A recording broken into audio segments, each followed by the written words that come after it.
यार students, good morning.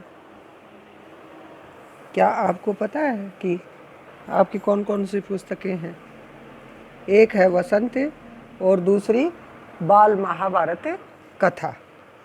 तो बच्चों, आज हम बाल महाभारत कथा पढ़ेंगे। जैसे हमारे दो महाकाव्य हैं, रामचरितमानस यानी रामायण, राम का वर्णन है उसमें, और दूसरा है महाभारत। बच्चों, जानते हो महाभारत की कथा किसने लिखी थी? यानी महाभारत जो महाकाव्य है वो किसने लिखा था? वेद व्यास ने। और रामायण लिखी वाल्मीकि ने। तो आपकी जो पूरक पुस्तक है महाभारत कथा, जिसका पूरा नाम है बाल महाभारत कथा, तो आज हम उसी को पढ़ेंगे। महाभारत की कथा महर्षि पराशर के कीर्तिमान पुत्र वेद व्यास की देन है। तो महाभारत की कथा किसने लिखी? वेद व्यास ने। उनके पिताजी कौन थे? महर्षि पराशर।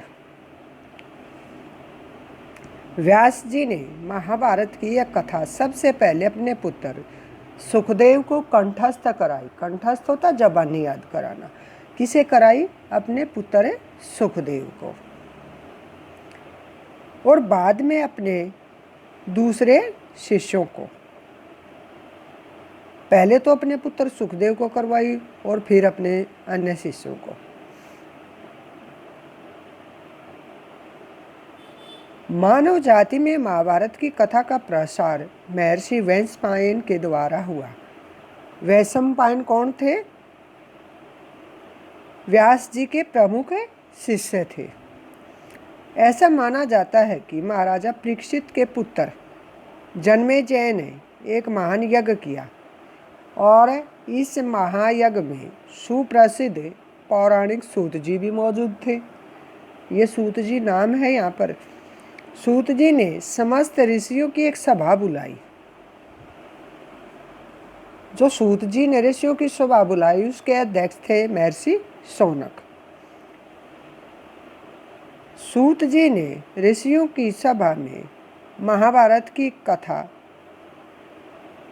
प्रारंभ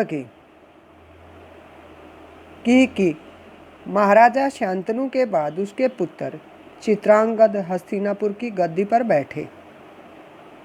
महाराजा शांतनु के दो पुत्र थे, एक विचित्रवीर्य और दूसरा चित्रांगद। चित्रांगद की मृत्यु हो जाने के बाद विचित्रवीर्य राजा हुए। फिर उनके दो पुत्र हुए, धृतराष्ट्र और पांडु। बड़े बेटे धृतराष्ट्र जन्म से अंधे थे।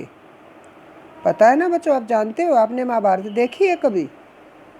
इसलिए उस समय की नीति के अनुसार पांडव को गद्दी पर बैठाया गया। विचित्रवीर्य के दो पुत्र थे, कौन कौन से? धृतराष्ट्र और पांडु।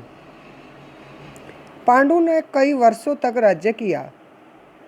उनकी दो रानियां थी, कुंती और माद्री। कुछ समय राज्य करने के बाद पांडु अपने किसी अपराध के प्रायश्चित के लिए तपस्या करने जंगल में चले गए और दोनों रानियां भी उनके साथ थी। वनवास के समय कुंती और माद्री ने 5 पांडवों को जन्म दिया। कुछ समय बाद पांडु की मृत्यु हो गई और 5 बच्चे अनाथ हो गए।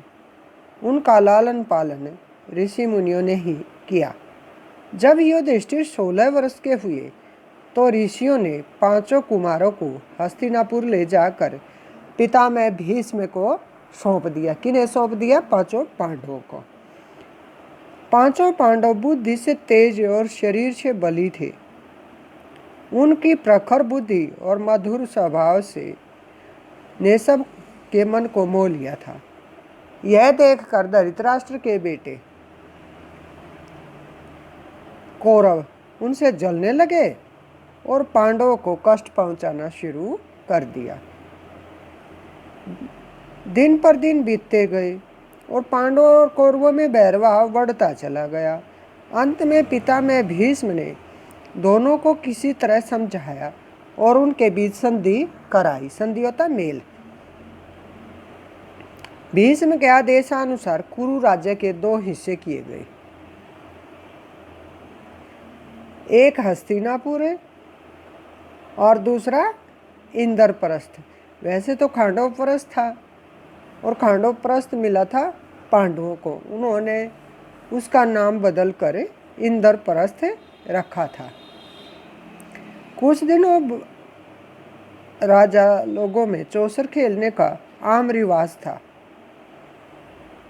राज्य तक की बाजियां लगा दी जाती थी। इस रिवाज के मुताबिक एक बार कौरव और पांडवों ने चौपड़ खेला। कौरवों की तरफ से उनके मामा शकुनी खेले। उसने युधिष्ठिर को हरा दिया और परिणाम स्वरूप पांडवों का राज्य छीन लिया गया और उन्हें 13 वर्ष के लिए वनवास भोगना पड़ा। उसमें शर्त यह थी कि पांडव 12 वर्ष तो वनवास करेंगे और 1 वर्ष अज्ञातवास में रहेंगे। अज्ञातवास होता है छिपकर रहना। उसके बाद उनका राज्य लौटा दिया जाएगा।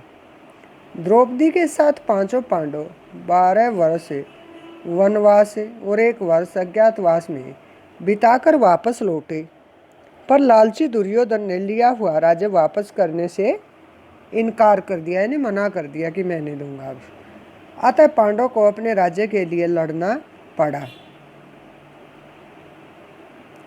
युद्ध में सारे कौरव मारे गए। तब पांडव उस विशाल साम्राज्य के स्वामी बने और इसके बाद 36 वर्ष तक पांडवों ने राज्य किया और फिर अपने पोते परीक्षित को राज्य देकर द्रौपदी के साथ तपस्या करने के लिए चल पड़े, हिमालय पर चले गए। बच्चों, संक्षेप में, संक्षेप हो छोटे रूप में यानी सार रूप में महाभारत की यही कथा है। आपको इसे ध्यानपूर्वक पढ़ना और समझना है। धन्यवाद।